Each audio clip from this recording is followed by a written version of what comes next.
Well, Ron, this was a horrific accident, one that cost a man his life. Officials say the 46-year-old contractor was working on a construction project at Target. APD says around 10 this morning, the contractor was in the loading dock area. At some point, the forklift he was working on flipped on top of him.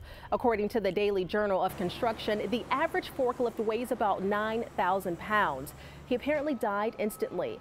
When the Atlanta Fire and Rescue arrived on scene, they helped remove his body from underneath the machine. And this afternoon, Target released a statement. It reads in part, "Our thoughts go out to his teammates, friends, and family. We're working closely with local officials to investigate this situation."